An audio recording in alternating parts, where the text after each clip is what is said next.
I'm making this video as a document for what I've done. Basically, I made a bass on my own, by myself, obviously, with all the machinery, since I own most of them. So here's a documentation on what I did and how I made my own bass.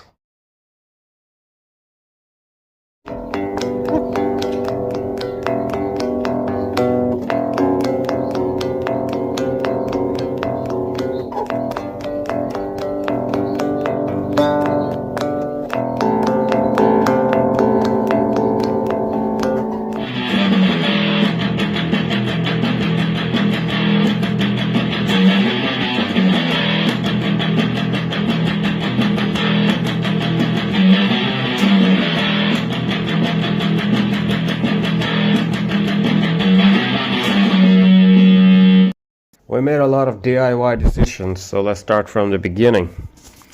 These were brought from a Chinese website, of course. You can buy them in Temu, Alibaba, AliExpress, anything that works, anything that ships.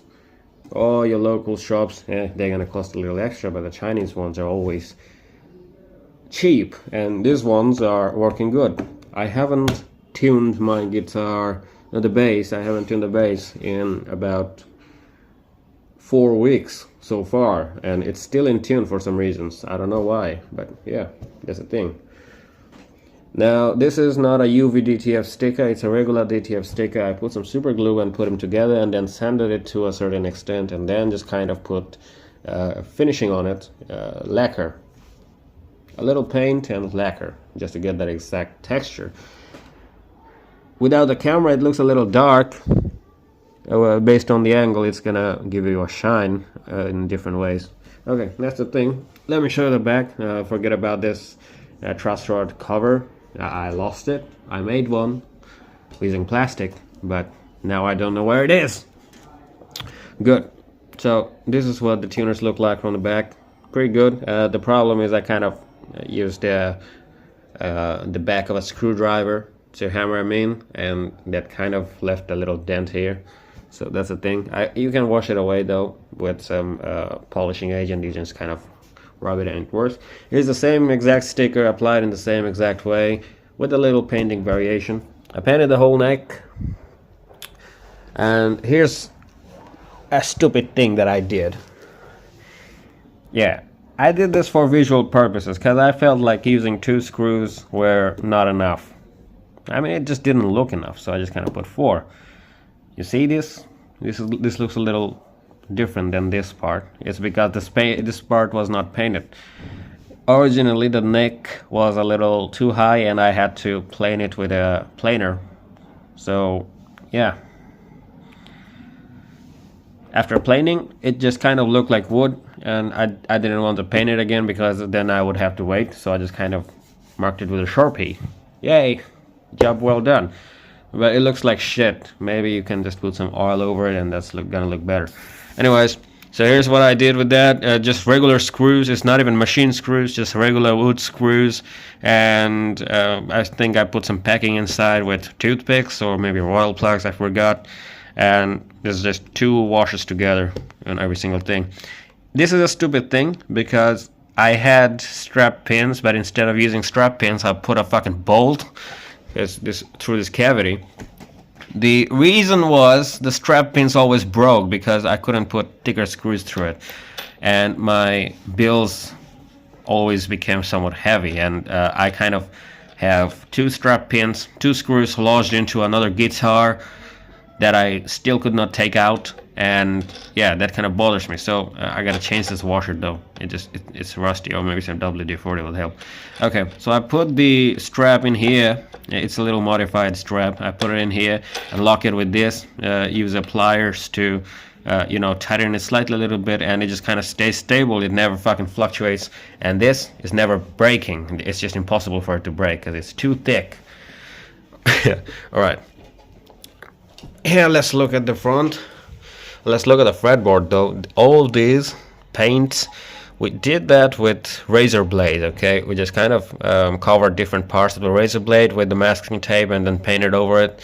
We made one paint layer, we just sanded it to a certain extent, and then we just kind of painted it black, and then covered the black, and then painted these parts, and then just kind of gave these marks on top of it with paint. All of this was done by canned spray paint. I didn't use a sprayer. Right. This was done by hand.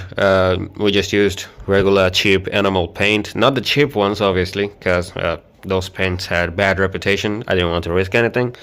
So we just did it with enamel paint, and then we sanded it until it felt smooth enough for us to put lacquer on top of it, because it's still not smooth.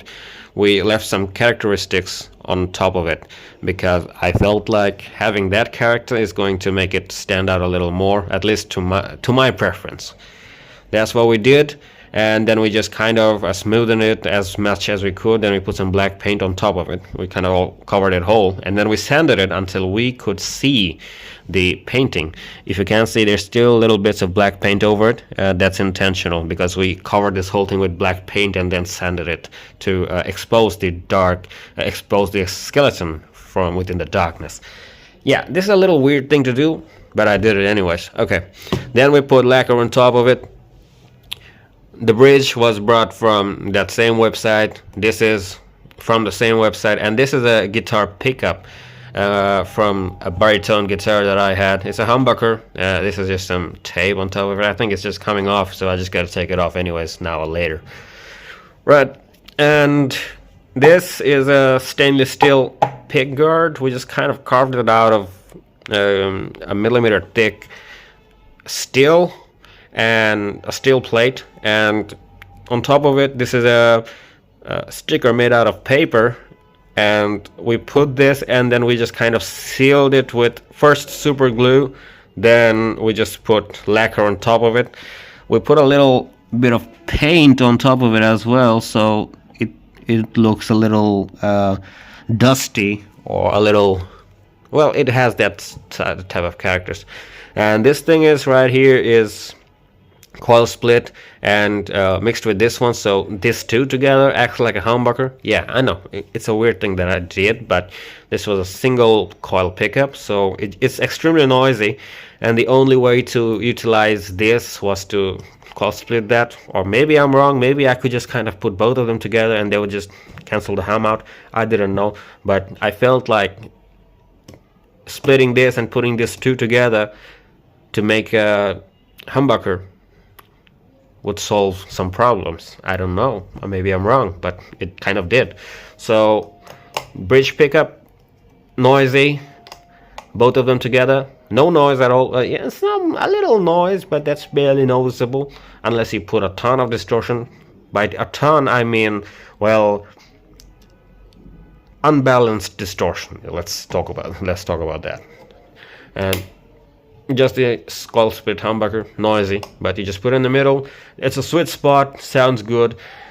Okay, most of these are actually dummy.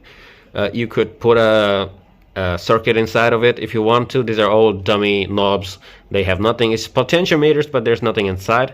And this is a volume knob, right? This is the only thing that is wired to. If I didn't, it would be the hottest pickup that we just kind of did.